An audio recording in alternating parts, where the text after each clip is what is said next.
¿Dónde más iré, Dios? ¿Dónde más iré?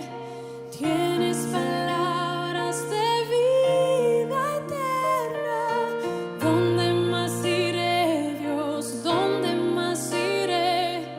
Tienes palabras de vida eterna. ¿Dónde más iré, Dios? ¿Dónde más iré? Tienes palabras de vida eterna. ¿Dónde más iré, Dios? ¿Dónde más iré? Tienes palabras de vida eterna.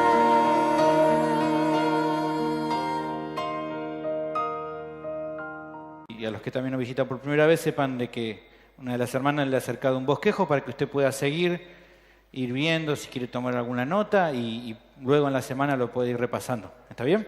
Habiendo aclarado eso, vamos a comenzar entonces. El título del sermón de hoy se llama Cristo y solo Cristo. Nos encontramos en 2 de Corintios, capítulo 2, versículo 12 al 17. Dice así la palabra del Señor. Lea conmigo y luego mantenga su Biblia abierta. Cuando llegué a Troas para predicar el Evangelio de Cristo, aunque se me abrió puerta en el Señor, no tuve reposo en mi espíritu, por no haber hallado a mi hermano Tito. Así, despidiéndome de ellos, partí para Macedonia. Mas a Dios gracias, el cual nos lleva siempre en triunfo en Cristo Jesús y por medio de nosotros manifiesta en todo lugar el olor de su conocimiento. Porque para Dios somos grato olor de Cristo en los que se salvan y en los que se pierden. A estos ciertamente olor de muerte para muerte, y a aquellos olor de vida para vida. Y para estas cosas, ¿quién es suficiente? Pues no somos como muchos que medran falsificando la palabra de Dios, sino que con sinceridad, como de parte de Dios y delante de Dios, hablamos en Cristo. Hasta aquí la palabra del Señor. Como les decía, mantenga ahí su Biblia abierta y vamos a comenzar. Hay un famoso dicho, seguramente alguno de ustedes lo ha pronunciado en algún momento. Es el famoso dicho que dice, dime con quién andas y te diré quién eres. Es una frase que usamos para atribuirle, ¿no?, el resultado de una conducta de alguien al tipo de personas con los cuales ese se rodea. ¿Está bien? Cuando decimos esta frase, dime con quién andas y te diré quién eres, es porque, bueno, pensamos que la persona actúa de una manera porque se junta con cierta clase de personas. Pero también es válido para aquellos que no solamente se juntan con un tipo de personas, sino que viven de acuerdo a seguir el pensamiento de alguien o una ideología. O sea, no es que por juntarse con alguien vos vas a ser igual que esa persona. Eso está claro. Sino que de acuerdo a lo que tu corazón busque o en pos de que esté tu corazón, eso va a ser lo que dé resultado. ¿Está bien? O sea, este dicho está claro cuando vos vas a actuar con una persona si pones tu corazón en seguir lo que esas personas te están marcando. Si no es así, vos vas a hacer lo que vos decías. Entonces el asunto creo que pasa por el corazón. O sea, por ejemplo, el corazón de una persona, y ustedes lo saben, ¿no?, en este tiempo, que es dominado, ¿no?, que sigue una ideología, por ejemplo, que le dicen que todos los que piensen diferente a él son enemigos de él, hace que esa persona cuando cree eso, se pone su corazón en eso, actúa de una manera a veces hasta extremista, ¿no?, maltratando a los que piensan diferente. Hay grupos radicales en este tiempo que claramente tienen esa posición. Las personas en su corazón tienen esa forma de pensar y actúan, a veces uno dice, pero ¿por qué hacen esto? ¿Por qué no se rompen algo? ¿Por qué, no sé, mujeres así aparecen todas desnudas en la calle, ¿no?, pintadas, todo así? Uno le asombra. Y bueno, tiene que ver con lo que en su corazón está.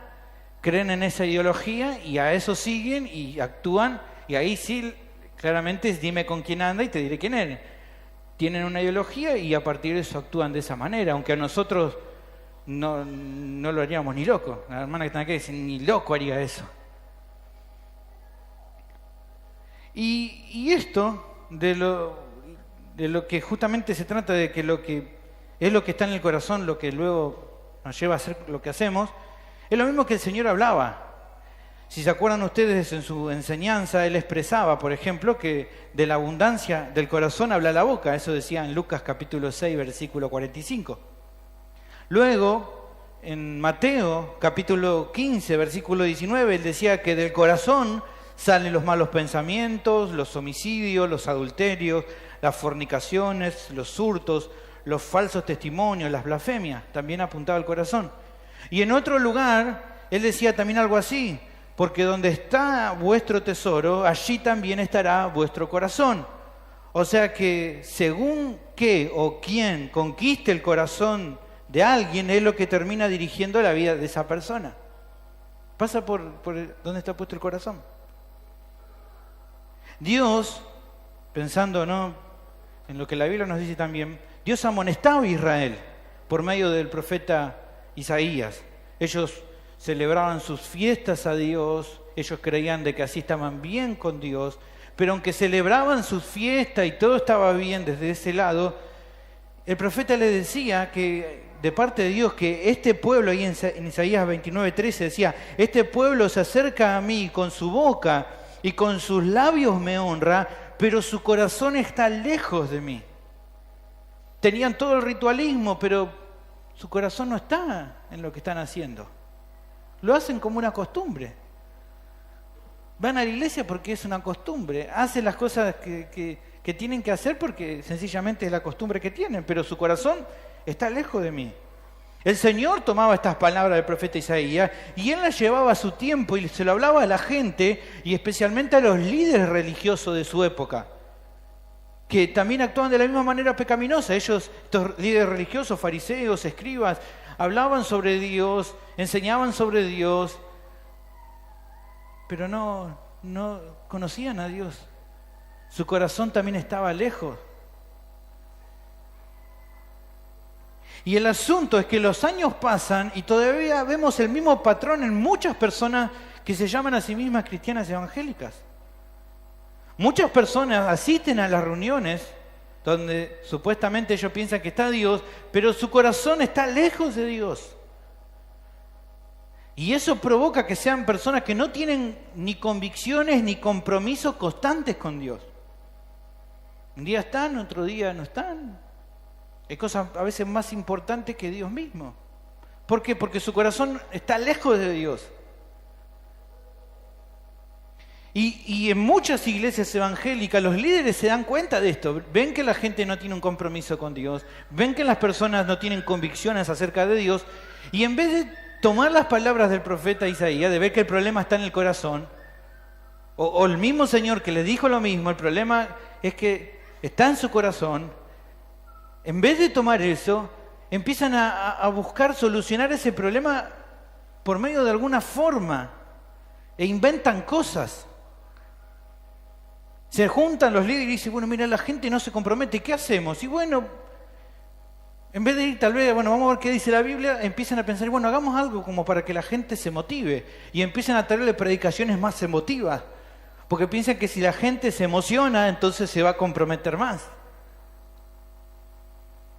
O a veces dice, bueno, prediquemos cosas que hagan que la gente le levante la autoestima, entonces eso seguro que va a hacer que la gente se comprometa más. Otros piensan y dicen, bueno, no, lo que tenemos que hacer es mejorar las alabanzas, buscar que cantamos más, y entonces la gente va a sentir como algo adentro que, bueno, eso le va a hacer que vengan con ganas de escuchar las canciones. Y bueno, y eso aprovechamos, ¿no? Como a veces decimos, aprovechamos el momento y le predicamos el Evangelio. Como si fuera, ¿no?, un gancho a las canciones. Algunas otras iglesias lo que hacen, y esto no es ninguna cosa rara lo que le estoy diciendo, le empiezan a preguntar a la gente, ¿qué les gustaría? ¿Y qué les parece? Y no, pongamos el techo de un color así, y no, alfombra, y no, un lugar para que estén los niños, no, o canciones de esta forma, o no, un ministerio de esto, ministerio de otro, ministerio de acá, ministerio de allá. Empezamos a preguntarle qué le gusta a las personas, porque entonces piensan que si buscamos lo que a la gente le gusta, entonces la gente se va a comprometer más. Todo con el propósito que la gente al menos venga a la iglesia. Y no se dan cuenta que el problema no está en eso. ¿Está dónde? En el corazón. Y eso respecto sencillamente a ver que vengan, ni hablar de que sirvan. No hay que solamente decir, bueno, que al menos asistan, no, ni pensar de que tal vez sirvan al Señor. Ni hablar de eso. No solo, como decía el Señor, los obreros son pocos en la mies, sino que muchos de esos pocos hasta son un poco flojos en lo que hacen. Algunos arrancan sirviendo en un área y al tiempo lo dejan. A otros se le da oportunidad de servir en muchas iglesias y con el tiempo son un dolor de cabeza para los líderes. A veces hasta dividen iglesia, cuando lo único que quería es que haga tal servicio, ¿no? Y termina por cualquier lado. Otros directamente te lo dicen de frente, yo no quiero hacer nada. Tal vez no te lo digan directamente, pero te dicen, mira, no, yo creo que no estoy preparado, mira, me falta. No, mira, tengo muchas cosas que hacer.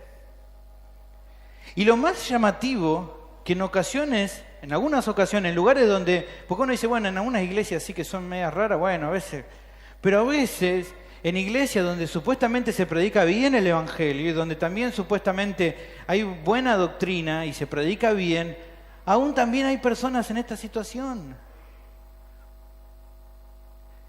Que yo les digo, a veces son como espectadores de lujo, porque escuchan cosas buenas, pero es solamente escuchar. Y están ahí. Son personas que a veces son muy demandantes, pero son de dar poco. Son personas que exigen, pero que les cuesta mucho someterse. A veces pasa eso. Y eso termina dando un resultado triste. ¿Qué pasa? Iglesias que no crecen. ¿Se acuerdan que dijimos? El éxito que una iglesia crezca, ¿cuál va a ser? Que todos hagan lo que le corresponde hacer a cada uno. Pero si no, cada uno no hace lo que les corresponde, la iglesia no crece.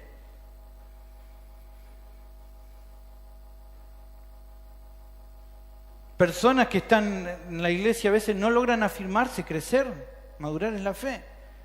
Y a veces en ocasiones en algunas iglesias los líderes terminan dejando todo, decir, ya está.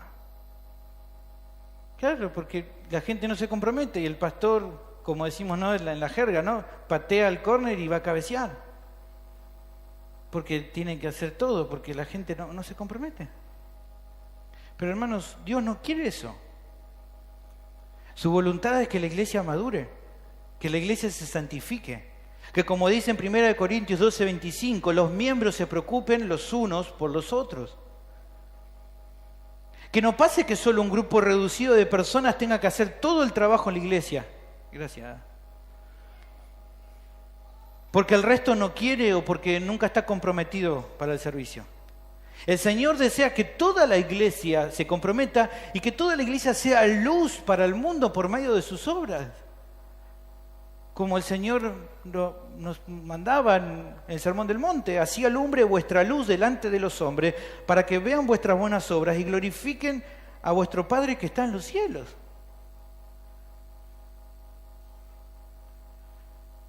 Ahora bien, ¿qué de nuestros hermanos los corintios? Bueno, ustedes ya saben, los que están hace tiempo siguiendo, eran un grupo especial, ¿no? Era un grupo muy especial. Usted lo sabe, ha estado ya conmigo viendo todo 1 Corintios y 2, ¿no? Era un grupo especial. No sé si usted alguna vez fue a una excursión con alguien, ¿no? Y siempre dicen lo mismo los que van, ¿no?, llevando la excursión adelante. Ustedes son un grupo muy especial. A todo el mundo se lo dicen, pero estos sí eran gente especial. Cometían algunos errores, ustedes vieron algunos pecados en 1 Corintios que nos sorprenden. Realmente nos sorprende algunas cosas que hacían. Pero en realidad, mucho de lo que vemos en ellos es en parte un reflejo de lo que hoy se ve en la iglesia, en general. Creyentes que no sirven a Dios con sus dones como deberían, tal como eran los corintios. Actitudes egoístas con los demás, como también pasaba en Corinto. Una falta de sumisión al liderazgo bíblico, en aquel tiempo y en este tiempo, y claramente poco compromiso con la iglesia local. Pasaba en aquel tiempo y pasa ahora. ¿Y qué es lo que pasa entonces? Bueno, como te vengo diciendo desde el comienzo, el problema ¿dónde está? En el corazón. no busquemos otra cosa.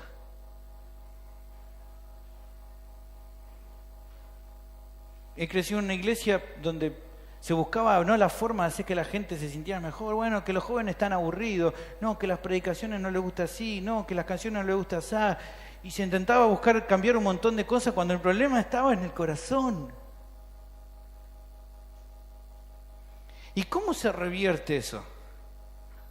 Bueno, creo que hay una sola solución. Un creyente solo puede andar de un modo correcto, comprometido, dispuesto. Solamente puede estar caminando de acuerdo a la voluntad de Dios si su corazón está lo suficientemente en Cristo. Solo así puede ser. Eso es lo que vamos a ver hoy en nuestro pasaje. Que creo yo, habiéndolo estudiado estos días, es como una parte central de la carta. Te animo que hoy le prestes atención. Sé que algunos están cansados, han llegado del trabajo, pero te animo que prestes atención porque este pasaje hoy es central. Pablo justamente era un ejemplo de alguien que estaba tan en Cristo, tan en Cristo estaba Pablo, que ya no vive para otra cosa que no sea para honrarle y dar su vida en ofrenda agradable.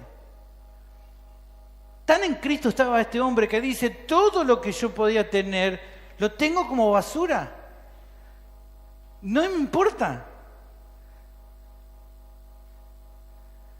Antes de conocer a Cristo vivía de una manera, era respetado por un montón de gente. Ahora toda esa gente que antes me respetaba, en gran parte me odia. No importa, estoy en Cristo, no necesito otra cosa.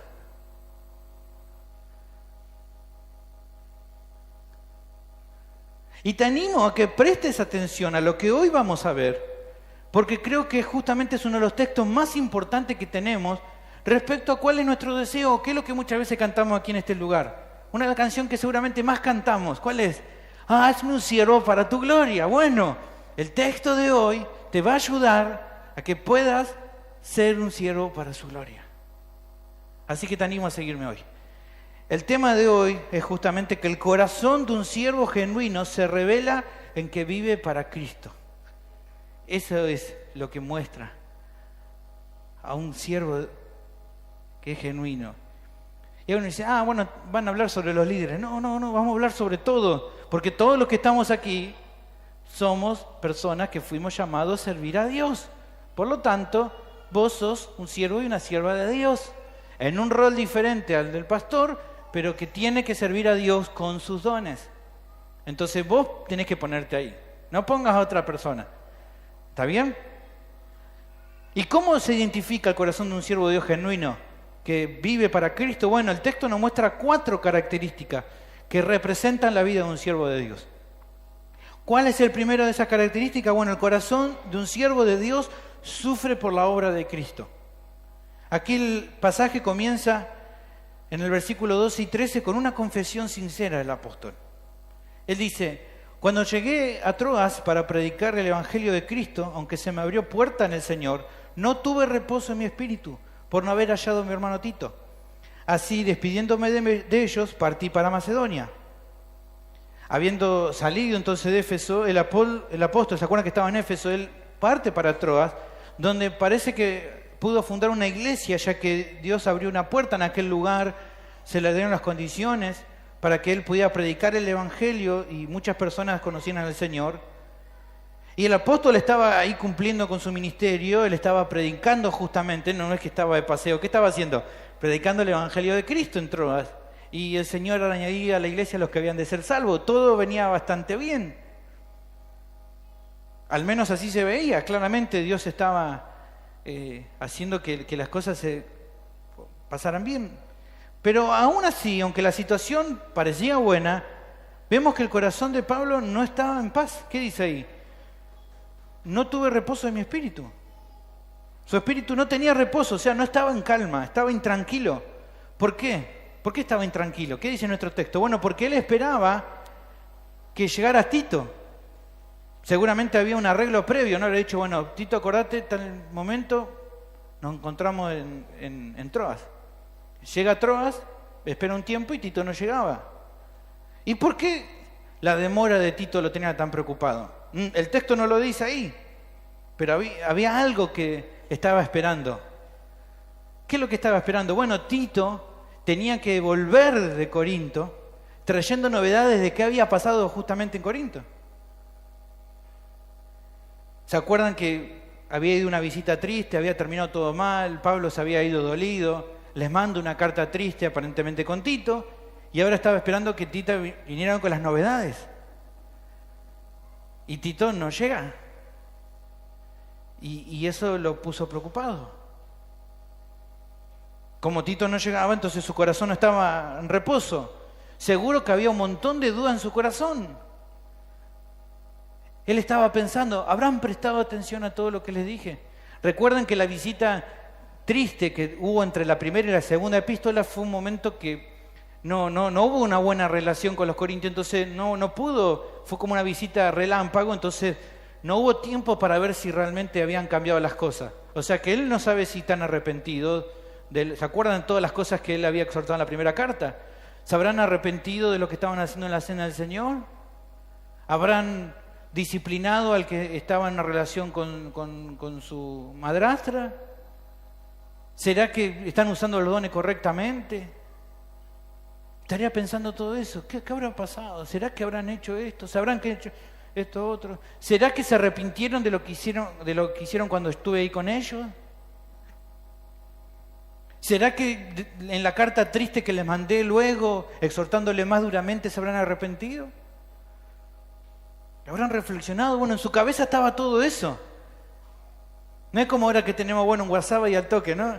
¿Y Tito qué onda? No había eso.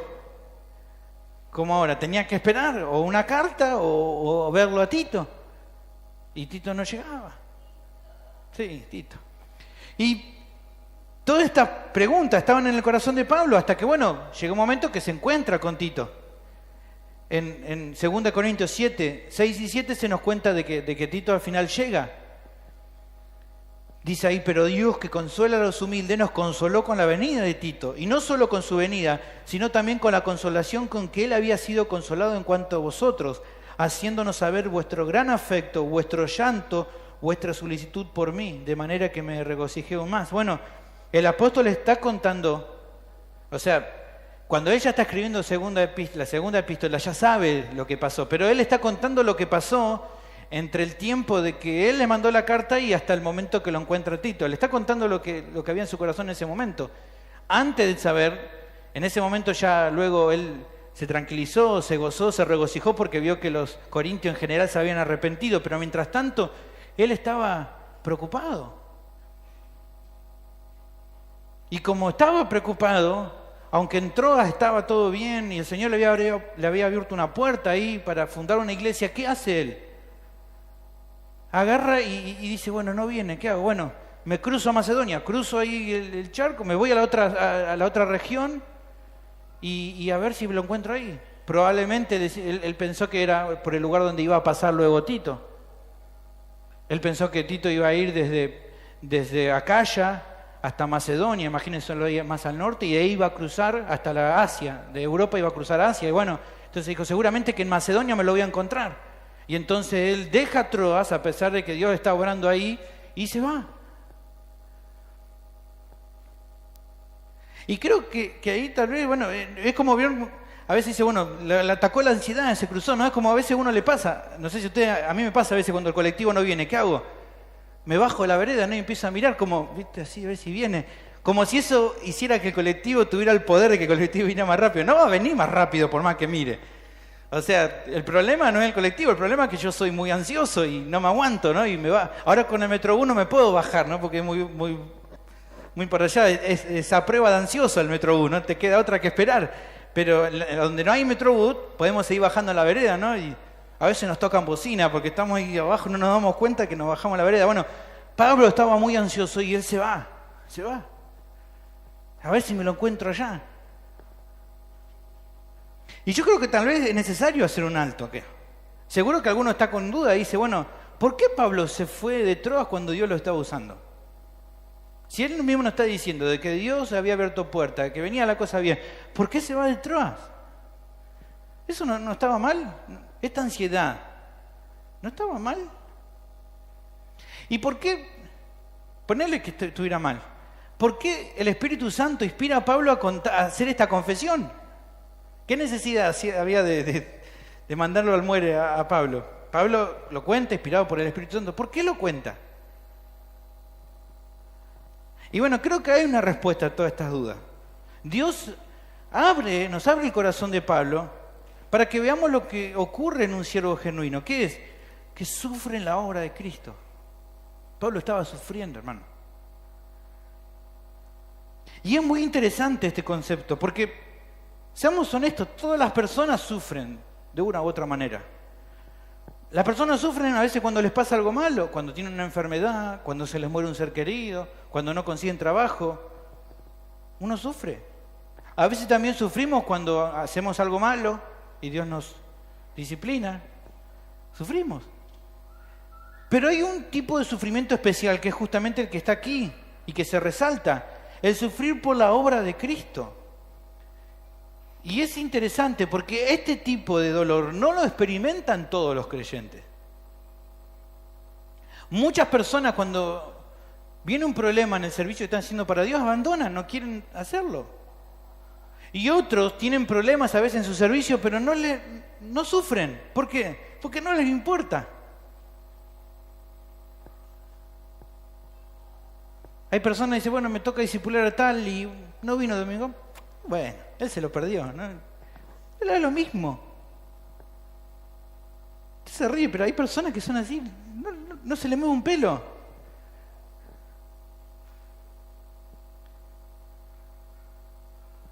Pero, en cambio, los siervos de Dios que ponen toda su vida al servicio de Cristo sufren, van a sufrir por causa de la obra.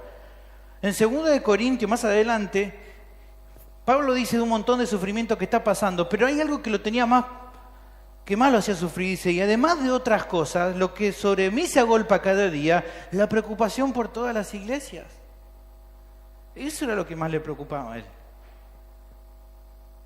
Un siervo no tiene reposo cuando ve que las personas a las cuales está sirviendo no glorifican al Señor con sus vidas. En Gálatas, en el capítulo 4, versículo 19, dice, hijitos míos, por quienes vuelvo a sufrir dolores de parto, hasta que Cristo sea formado en vosotros. Está dolido este hombre.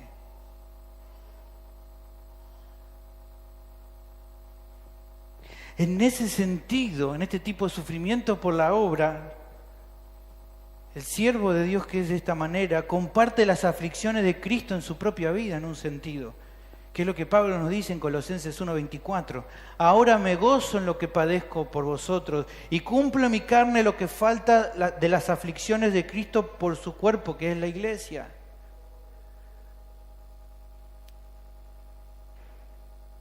Solamente cuando estás realmente comprometido con el Señor, cuando tu corazón está en Cristo, es cuando experimentás esta clase de sufrimiento. Y alguno va a decir, bueno, pero qué feo esto, sufrir así. Bueno, yo puedo decirte que no es algo malo. ¿Por qué? Porque claramente la gloria de Dios se manifiesta en tu vida de una forma especial cuando sufrís de esta manera. 1 Pedro 4:14 dice, si sois vituperados por el nombre de Cristo, sois bienaventurados, porque el glorioso Espíritu de Dios reposa sobre vosotros. Ciertamente de parte de ellos Él es blasfemado, pero por vosotros es glorificado.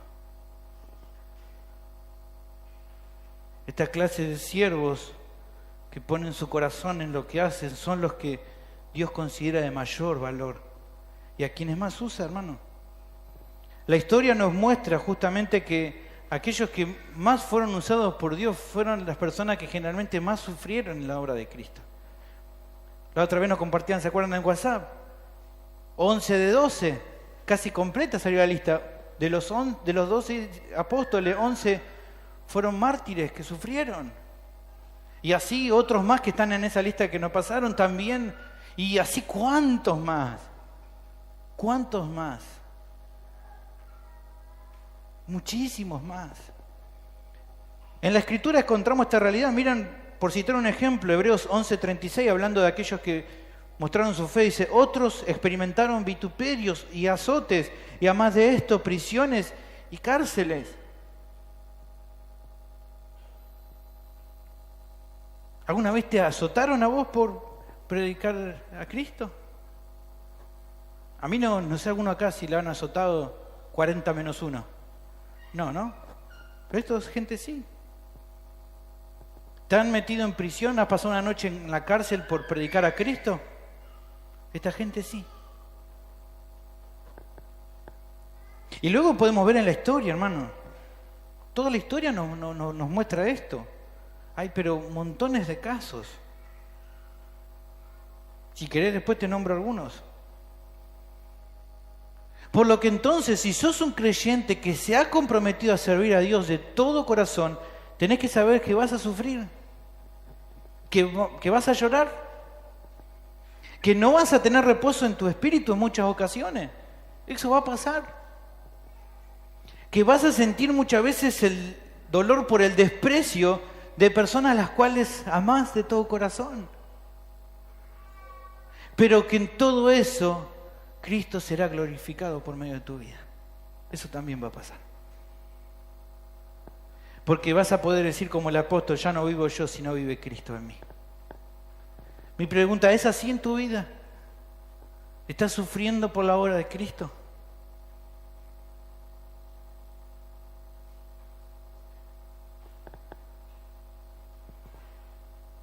O dicho de esta manera, ¿estás dispuesto a sufrir por la obra de Cristo?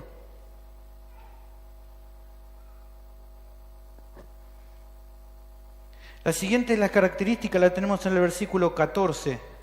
El corazón de un siervo de Dios sigue adelante por causa de Cristo. Sufre en la obra de Cristo, pero sigue adelante por causa de Cristo. Luego, aquí el pasaje en el versículo 14 continúa, pero con un cambio tremendo.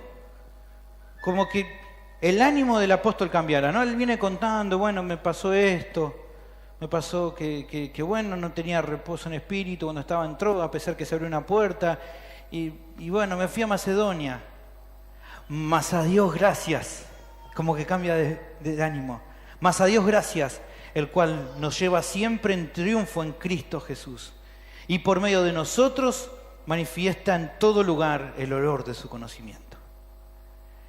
Creo que lo que dice aquí, hermanos, es una de las enseñanzas más importantes respecto a que vos puedas entender cómo es la vida de un creyente como siervo o como discípulo de Cristo. Es interesante acá la idea del término triunfo, que tenemos ahí, ¿vieron? Triunfo. Es la palabra triambiguo en el original, que es la idea de una marcha triunfal de un rey o un emperador que volvía de una conquista. Ustedes deben conocer, por ejemplo, el Arco del Triunfo, ¿no? Eran arcos así, hay algunos todavía, ¿no? En pie usted conoce, ve fotos, no digo que haya ido a Europa, pero hay fotos donde están, ¿no? Y ahí se recuerdan las victorias de los grandes generales o emperadores. Y bueno, el triunfo era eso, una marcha triunfal. Ellos se presentaban con toda gloria y marchaban recibiendo el reconocimiento popular de quienes lo recibían. Ahora, ¿qué tiene que ver eso con lo que Pablo está diciendo? Más a Dios gracias, el cual nos lleva siempre en triunfo en Cristo Jesús. Él está diciendo, bueno, estoy contento porque voy con Cristo marchando triunfante. ¿Qué les parece? Ustedes que conmigo hace bastante lo ven siguiendo la vida de Pablo. ¿Les parece que Pablo podría hablar de esa manera? Decirse a sí mismo, bueno, a pesar de todo lo que me pasó, estoy contento porque soy más que vencedor y estoy con Cristo y voy con Él ahí adelante y la gente nos tira flores y honor. ¿Usted piensa que Él está hablando de esa manera? Yo tampoco. Creo que justamente es todo lo contrario. Creo que dentro de esta marcha triunfal, justo en el final de esta marcha, iban los enemigos conquistados como una muestra gloriosa de la conquista, ¿no? Se llevaban ahí atrás los que habían capturado para decir, wow, mirá lo que conquistó, para resaltar más la victoria del capitán, del emperador. Esas personas que iban al final de esa marcha no recibían reconocimiento alguno, pero sí servían ¿qué? Para exaltar aún más al triunfador. Y yo creo que ahí entonces está el entendimiento de este texto. Nos hace comprender lo que Pablo está queriendo decir. Él está diciendo algo así, Más allá de todo el sufrimiento que pude haber pasado, gracias a Dios que he sido conquistado por Cristo y hoy le sigo en esta marcha triunfal. Ese es el punto.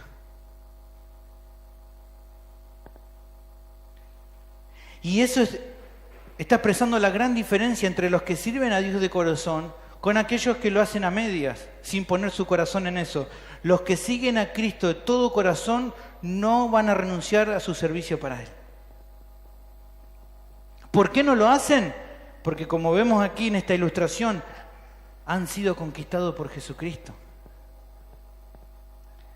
Para esa gente que va al final de la marcha, no es opcional, no es si tengo ganas, no es si hoy estoy bien o me siento bien, no es si hoy las cosas me van bien.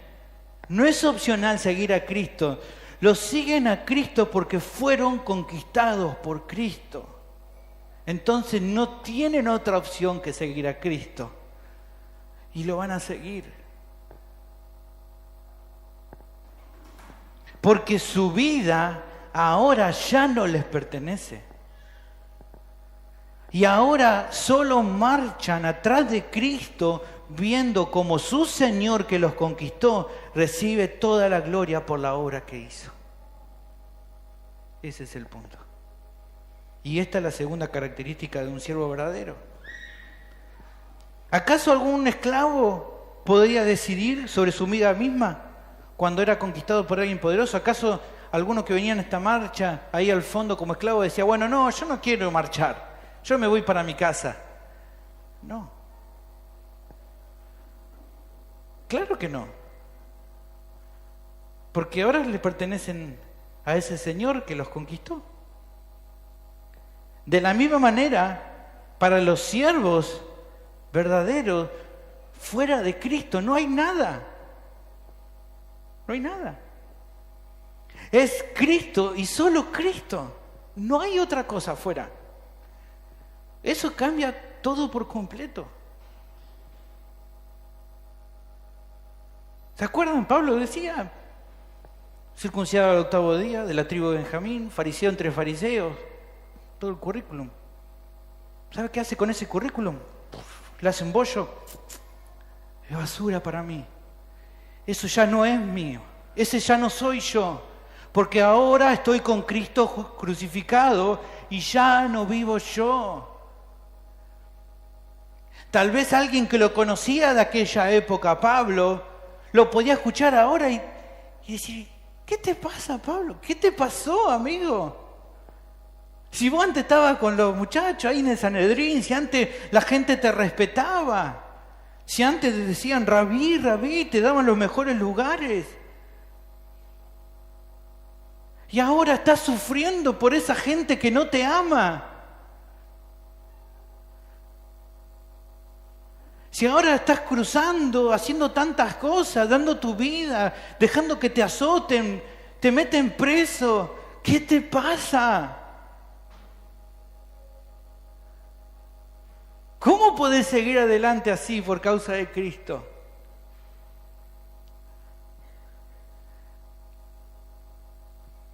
Si ese Cristo es tan importante, ¿cómo te deja pasar todo eso? No importa. A Dios gracias, el cual me lleva en triunfo. Él me conquistó. No puedo hacer otra cosa. Y no quiero hacer otra cosa. Porque me lleva. Me conquistó. ¿Me seduciste? Fui seducido. No puedo hacer otra cosa. Ya no hay vida para mí fuera de Cristo.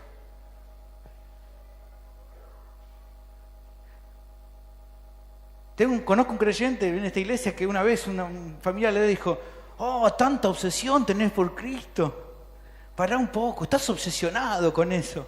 ¿Y qué otras cosas tenemos fuera de Cristo? ¿Realmente? No, pero yo antes hacía otras cosas. Bueno, ¿vas a volver a eso? No, ¿cómo voy a volver a eso? Ahora estoy en ese triunfo con Cristo. ¿Me lleva?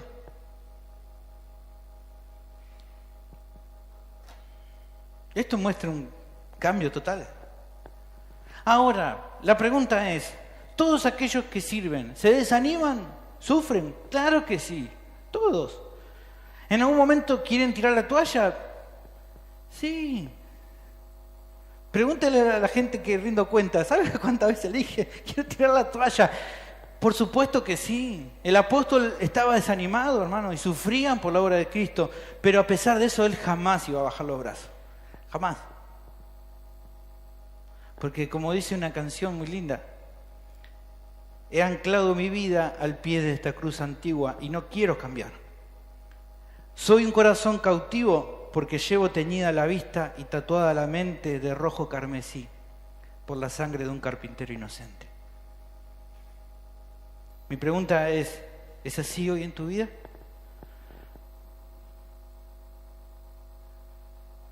¿Renunciaste a tus sueños, a tus proyectos de vida personales, a tu misma vida para seguir a Cristo? ¿Qué dijo el Señor a la gente? Que no está dispuesto a aborrecer a padre, a madre, a dejar madre y padre, no está dispuesto a aborrecer su vida por mí, no es digno de ser mi discípulo. Aunque hoy escuchamos lo contrario, dicen Dios quiere cumplir tus proyectos. No, Dios quiere destruir tus proyectos para que le sigas a Él y solamente a Él. La pregunta es, ¿estás dispuesto? ¿Es así hoy en tu vida? ¿Cuáles son los proyectos que gobiernan tu vida? ¿Tener una casa? ¿Un auto 0 kilómetros? ¿Tener muchos hijos? ¿Vivir una buena vida? ¿Irte de vacaciones todos los años? ¿Qué es lo que gobierna tu vida? No digo nada de eso está mal en sí mismo, pero ¿qué es lo que gobierna tu vida?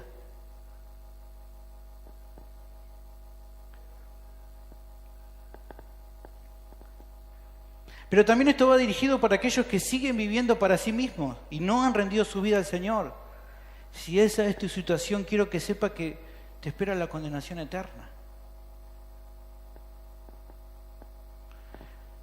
Pero que hoy tenés la oportunidad de venir a Cristo en fe y arrepentido de tus pecados, vas a recibir el perdón y la vida eterna. Así que te animo a que no lo dejes para otro día. Hoy rendite. Pero hay un aspecto más, si me seguís, que tenemos que analizar de esto que está marcando, porque esto tiene un montón de cosas. No solo que en forma figurada se muestra un siervo genuino como el que va llevado cautivo, sino que también, como dice nuestro texto acá, Cristo por medio de estos siervos manifiesta en todo lugar el olor fragante de su conocimiento.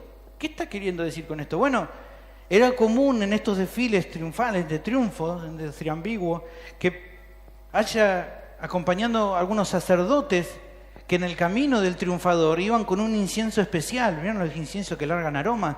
Y también tiraban flores que largaban un aroma. Todo eso largaba en el camino un aroma precioso. Lo que está queriendo decir aquí el apóstol es algo, ¿qué es? Es una bendición, pero también una responsabilidad que cada siervo tiene. Manifestar en todo lugar el aroma fragante del conocimiento de Cristo. Cambia un poco la ilustración, usa la misma ilustración, pero ahora para otra cosa. Por medio de nosotros manifiesta el olor del conocimiento de Cristo. ¿Y cómo manifestamos el olor del conocimiento de Cristo? ¿Cómo te imaginás? Por medio del Evangelio de Cristo. Esa, como hemos visto en 1 Corintios, es la sabiduría de Dios en el mundo. En 1 Corintios 1:18 decíamos, porque la palabra de la cruz es locura a los que se pierden, pero a los que se salvan, a esto es a nosotros, es poder de Dios. Versículo 21 lo confirma y dice, porque ya en la sabiduría de Dios, el mundo no conoció a Dios mediante la sabiduría, agradó a Dios salvar a los creyentes por la locura de la predicación. Porque los judíos piden señales y los griegos buscan sabiduría, pero nosotros predicamos a Cristo crucificado. Para los judíos ciertamente tropezadero y para los gentiles locura, mas para los llamados, así judíos como griegos, Cristo poder de Dios y sabiduría de Dios. Es por medio del Evangelio que las personas pueden oler el conocimiento de Cristo, no es por medio de la sabiduría humana. De hecho, es este Evangelio el aroma que cada creyente manifiesta y también es un rasgo que distingue lo genuino de lo falso. Hace un tiempo atrás, ¿se acuerdan que decía el Evangelio? Traza una línea y define los que son de Cristo, a los creyentes genuinos, de los que no son creyentes genuinos. Y lo mismo podemos decir respecto a los siervos de Dios. El Evangelio lo que muestra los siervos verdaderos de los que no lo son.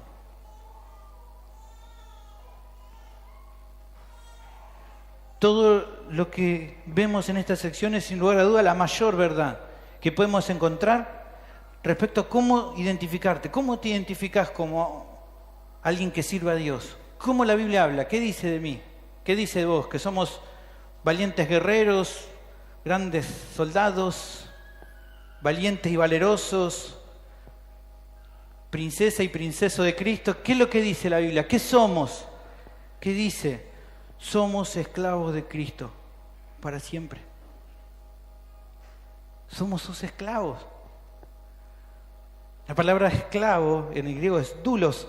Y fíjate lo que dice Mateo 20:25. Entonces Jesús llamándoles les dijo: sabéis que los gobernantes de las naciones se enseñorean de ellas y los que son grandes ejercen sobre ellas potestad. Mas entre vosotros no será así, sino que el que quiera hacerse grande entre vosotros será vuestro servidor, y el que quiera ser el primero entre vosotros será vuestro siervo. ¿Sabés cuál es la palabra ahí que usa? Doulos, esclavo. Tal vez a Reina Valera le pareció muy duro y traduce siervo para que, como darle un matiz, pero la palabra ahí es esclavo. Si querés ser el más grande, tenés que ser el más esclavo. Somos parte de su familia, hermano, claramente que sí. Somos su pueblo, somos hijos de Dios, todo eso es cierto, pero nunca olvidemos también que somos esclavos por amor. Él nos compró y por lo tanto ya no hacemos lo que queremos con nuestra vida. Pero, hermano, esto no nos tiene que dar vergüenza. Que te digan esclavo no te tiene que dar vergüenza, porque Cristo vale la pena. Porque Él es todo. Y fuera de Él no hay nada para vos ni para nadie. No hay nada fuera de Cristo. Tenés que convencerte que fuera de Cristo no hay nada. Hoy las personas no lo reconocen, pero un día cada ser humano lo va a reconocer. Porque dice la palabra de Dios que cada rodilla se doblará y confesará que Jesús es el Señor para gloria de Dios Padre. Y ¿sabes algo más? Nosotros estaremos también ahí juntamente con Él. Como aquellos que Él escogió para ser parte de su pueblo especial. Y finalmente hay algo que tal vez no te diste cuenta. Recién te decía, un día Cristo va a brillar en todo su esplendor delante de todas las personas. Pero eso todavía hoy no pasó. Todavía no ha llegado al fin de los tiempos. Pero aunque hoy Él no es glorificado como debería, y un día lo será, hoy el Señor te permite que por medio de tu vida las personas puedan glorificar a Cristo. Que eso que un día se va a desplegar completamente, hoy se pueda ver a través de ¿quién? ¿De vos? ¿Se acuerdan que hace un tiempo atrás hemos visto la vida eterna es algo que vamos a experimentar por completo cuando estemos en la presencia del Señor? Pero que aún así la vida eterna es algo que podemos experimentar hoy. Bueno, con esto también pasa lo mismo. Un día se manifestará completamente el conocimiento de Cristo a todo el mundo y ahí todos van a reconocerlo. Pero hoy Dios te dio el privilegio de manifestar el conocimiento de Cristo como un perfume fragante, como un anticipo de esa gloria final. Mi pregunta es, ¿lo estás haciendo? ¿Se está manifestando a tu vida ese grato olor, ese perfume? La tercera característica es que el corazón de un siervo de Dios es humilde en Cristo. Versículo 15 y 16. Sigue con esta ilustración del perfume y el pasaje continúa dando una otra enseñanza importante. Dice, porque para Dios somos grato olor de Cristo en los que se salvan y en los que se pierden. A estos ciertamente olor de muerte para muerte y a aquellos olor de vida para vida. Así como recién se mencionaba que por medio de cada siervo de Dios se manifiesta la fragancia única del conocimiento de Cristo, Ahora se explica lo que esto implica para aquellos que manifiestan este aroma, que dijimos que es el Evangelio de Cristo. El Evangelio de Cristo que se manifiesta en cada siervo de Dios es vida para los que se salvan y muerte para los que se pierden. Es terrible esto. O sea, para los que creen en el mensaje del Evangelio, es vida eterna para siempre en Cristo Jesús. Pero en el caso de los que lo rechazan, es una sentencia de muerte para toda la eternidad. Oíme, si vos rechazás el Evangelio de Cristo, la condenación está sobre vos. Juan capítulo 3, versículos 17 y 18 dice, porque no envió Dios a su Hijo al mundo para condenar al mundo, sino para que el mundo sea salvo por él. El que en él cree no es condenado, pero el que no cree ya ha sido condenado porque no ha creído en el nombre del unigénito de Dios. Esto es verdad, es terrible, hermano. Dios determinó que sean los creyentes los instrumentos que Él usa para esparcir el aroma del conocimiento de Cristo por medio del Evangelio. Para que algunas personas, los que Él escogió, van a sentir esa fragancia y van a venir a la vida. Eso es algo tremendo. Serán personas que serán rescatadas del infierno. ¿Por medio de quién? ¿De vos? Muchos que están a tu alrededor van a ser impactados por ese mensaje, por el aroma del conocimiento de Cristo. Y muchos dependen de eso, no porque Dios te necesite, sino porque Él ha establecido usar los medios, ha establecido por medio de la iglesia que ese conocimiento se da a conocer. ¿Y por qué no usó otra manera? Justo nosotros. Y sí, para justamente mostrar qué cosa, que lo vil del mundo escogió y lo necio del mundo para avergonzar a los sabios.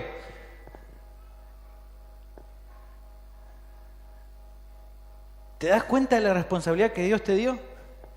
Que manifiestes el olor de su conocimiento para los que se salvan y para los que se pierden.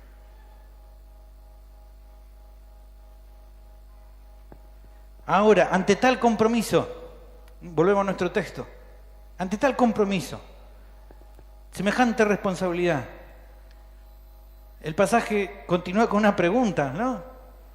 Fuiste llamado para manifestar el aroma, la fragancia del conocimiento de Cristo entre los que se salvan y los que se pierden. Para los que se salvan vida y para los que se pierden muerte. Y para estas cosas, dice Pablo, ¿quién es suficiente?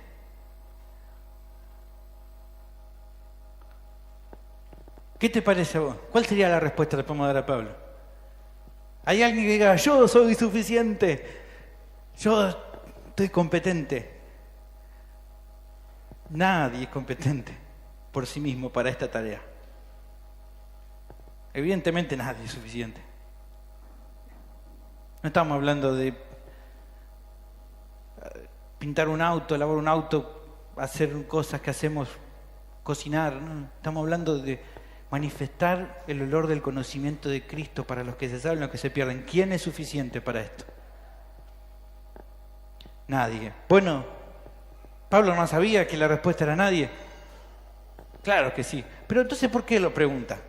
¿Por qué pregunta quién es suficiente? Bueno, yo creo que primeramente lo dice para resaltar la gracia de Dios que actúa por medio de nosotros. Aunque ninguno de nosotros es suficiente por nosotros mismos, evidentemente Dios nos usa. ¿Y eso qué manifiesta? Lo grande que es en usar instrumentos que sencillamente no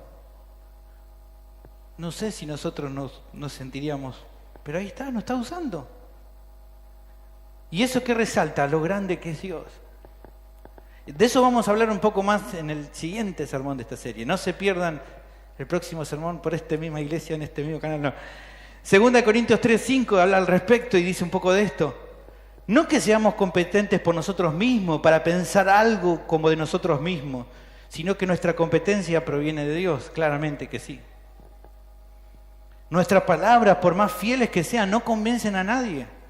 No llevan a nadie que se arrepiente y crea en el Evangelio. Eso solamente lo hace Dios. Pero por otra parte es el medio que el Espíritu Santo usa para obrar en aquellos que están muertos espiritualmente. Nosotros no obramos la vida de nadie, pero a la vez el Espíritu Santo nos usa. Es terrible. Aunque no tenemos ni el poder ni la autoridad para obrar en ninguna persona, sí podemos dar gloria a Dios porque nos usa para obrar en la salvación de alguien. Entonces creo que por un lado lo dice para eso, para resaltar la gracia de Dios, pero también para presentar un argumento contra los falsos apóstoles que todavía estaban en Corintio. Si ellos estaban mirando la carta, habrían dicho, sí, yo soy suficiente. Porque ellos creían que eran muy importantes. Ellos pedían ser reconocidos.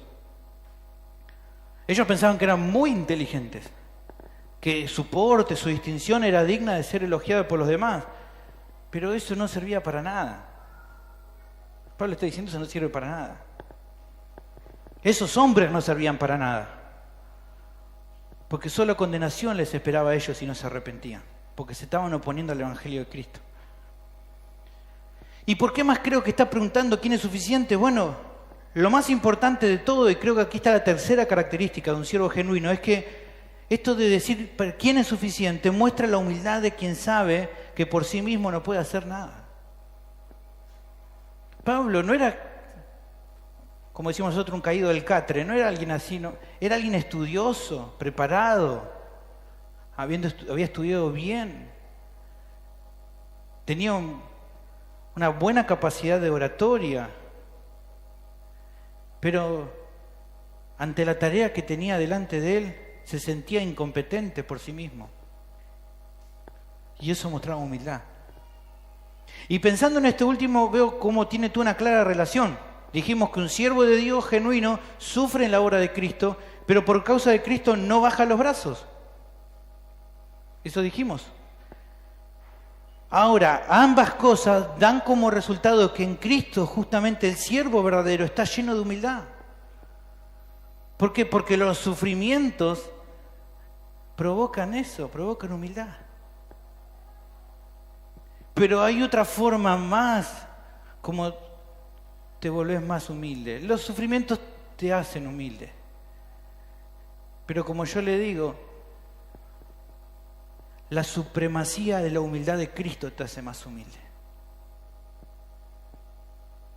Es lo que te cautiva. La humildad de Cristo es lo que te quiebra. Cuando pensás lo que Él es y lo que Él hizo y el acto de humildad que mostró, no hay otra cosa que te pueda quebrantar. La supremacía de la humildad de Cristo te quebranta. El siervo genuino mira a Cristo y se tira a sus pies de rodilla, pero por medio de las aflicciones se mantiene en esa posición de rodilla. Sea por Cristo o por los sufrimientos que Él nos da, el siervo de Dios se mantiene y va creciendo en humildad. O para decirlo de otra manera, para que un creyente se mantenga humilde en cómo vive para Dios, tiene que mirar a Cristo. Cuando te decimos mirar a Cristo, es mirar a ese siervo humilde que se humilló, siendo Dios. Pero a veces nuestro corazón nos engaña y por alguna razón dejamos de mirar a Cristo. Y entonces, ¿qué hace el Señor? Te hace sufrir. Como cantamos a veces, nuestro corazón, ¿no?, engañoso, tras tantas cosas quiere divagar, se quiere ir. Y entonces el Señor manda el sufrimiento para hacernos, ¿qué?, sumisos y humildes. Más adelante vamos a ver que a Pablo le pasó eso, con el aguijón en la carne. El Señor, por medio de la aflicción, lo mantiene allí, bajito. Eso es lo que Dios desea de vos, un siervo humilde para su gloria.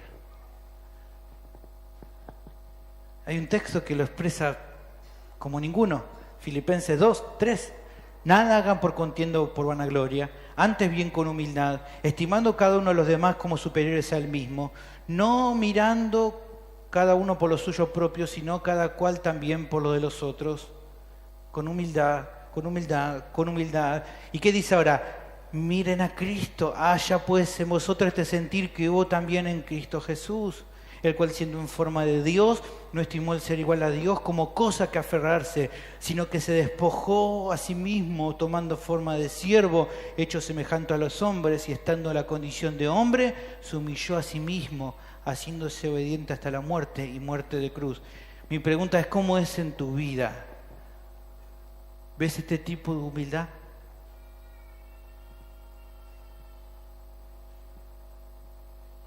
Finalmente, la última característica es que el corazón de un siervo de Dios muestra integridad al exponer a Cristo.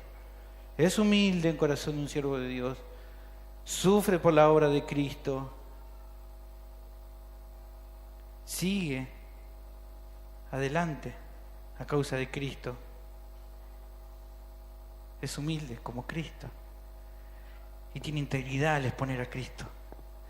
No hace falta que te diga, todo está en Cristo. En pos de seguir mostrando evidencia entonces entre lo genuino y lo que no es, el pasaje da una explicación clara.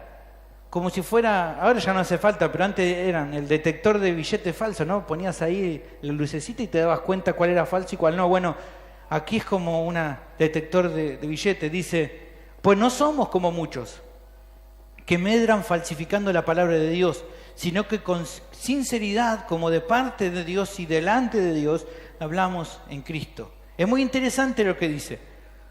Él acusa directamente a los siervos como él, a los siervos que no son como él. ¿Qué dice? No son como muchos. ¿De quién está hablando ahí como muchos? Evidentemente de los que están en Corinto y que son falsos apóstoles. Dice, nosotros, los siervos genuinos de Dios, no somos como esos que están allá. ¿Ven que marca una línea? Él está diciendo, nosotros somos los verdaderos y ellos que están ahí con ustedes son falsos. ¿Y cómo se daban cuenta que son falsos? Bueno, estaban predicando un falso evangelio para obtener una ganancia deshonesta.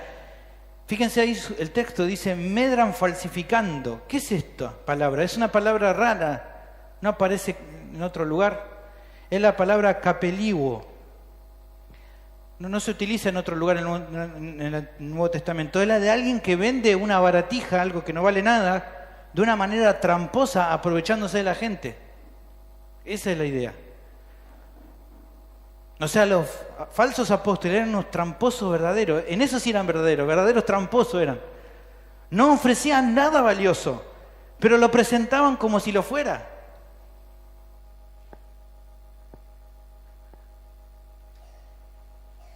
Su porte, su lenguaje retórico, su sagacidad, como decimos nosotros, ¿no? Los que somos más grandes, su labia, le era útil para confundir a los demás. Pedro nos da unas referencias más ahí en 2 Pedro 2:17. Estos son fuentes sin agua, nubes empujadas por la tormenta, para los cuales la más densa oscuridad está reservada para siempre, pues hablando palabras infladas y vanas, seducen con concupiscencia de la carne y disoluciones a los que verdaderamente habían huido de los que viven en error. Dicen un montón de cosas, pero no dicen nada. Te pasás diciendo, ¿qué hora creo? Pero bueno, algo bueno dijo porque habló un montón de cosas. Nos pasó hace unos años atrás, estaba en un grupo de jóvenes, invité a una persona y dije, bueno, este me parece que sabe un montón. Habrá estado, no sé cuántos, 50 minutos hablando y me quedé diciendo, bueno, o yo soy muy sonso y no entiendo nada, o dijo un montón de cosas y no dijo nada, pero no pareció que había dicho mucho, ¿no? Porque claro, hablaba un montón de cosas, usaba un montón de terminología, ¿no? Pero no decía nada.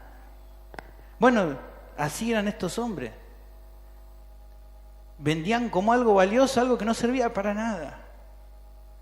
Exactamente como hoy.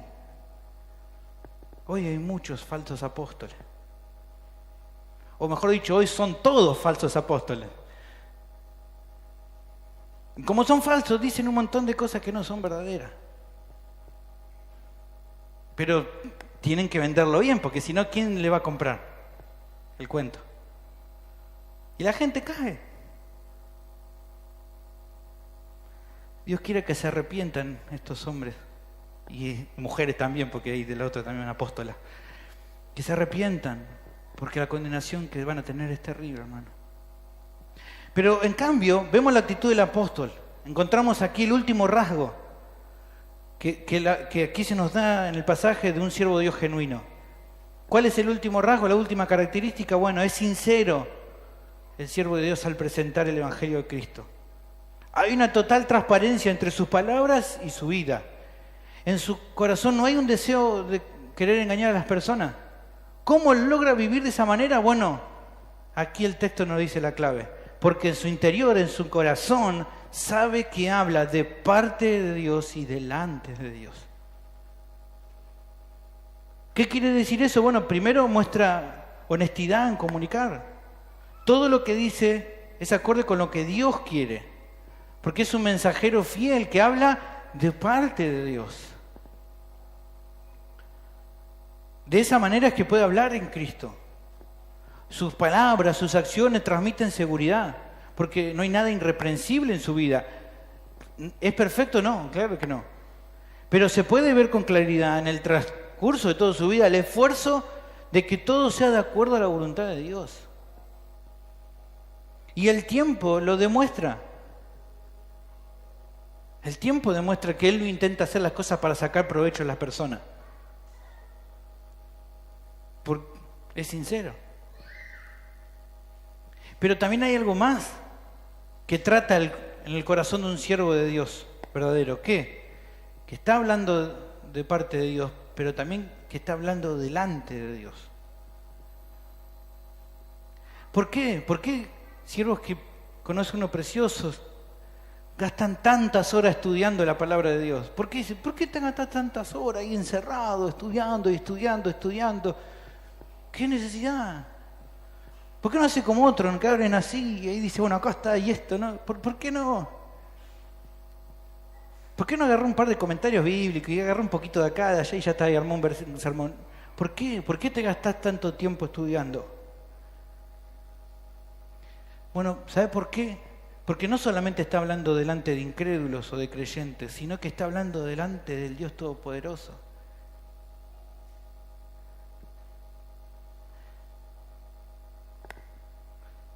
Estoy hablando supuestamente de parte de Él, pero también delante de Él. Te estoy diciendo que por medio de la Escritura Dios está diciendo esto. Y si lo que estoy diciendo está equivocado, Dios me va a juzgar. Por eso un siervo genuino no va a tomar nunca medias esto.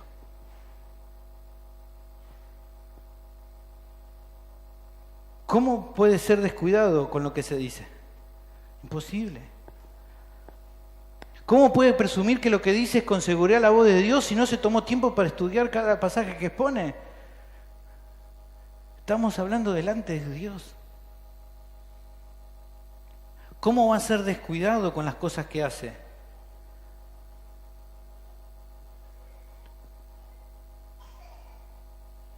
¿Cómo puede importarle poco su servicio si lo está haciendo delante de Dios que lo ve? Y uno dice, claro, tiene razón, ¿no? El pastor por eso se esfuerza. Pero esto también es para vos, hermano, hermana. Vos estás sirviendo a Dios, ¿no?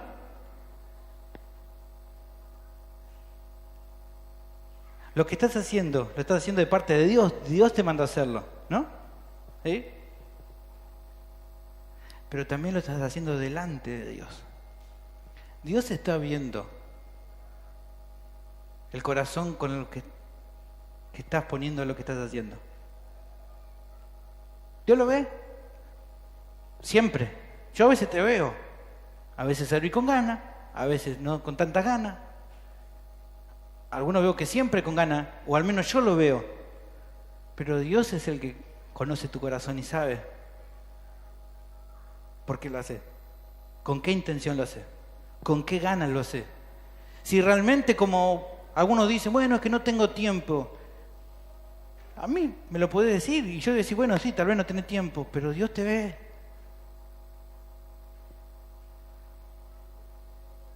Dios ve.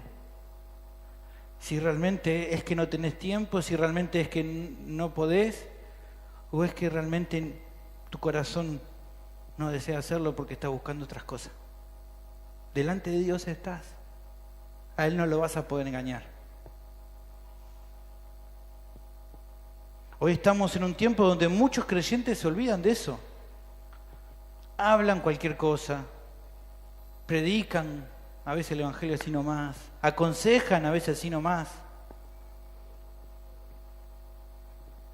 Su servicio lo hacen así nomás.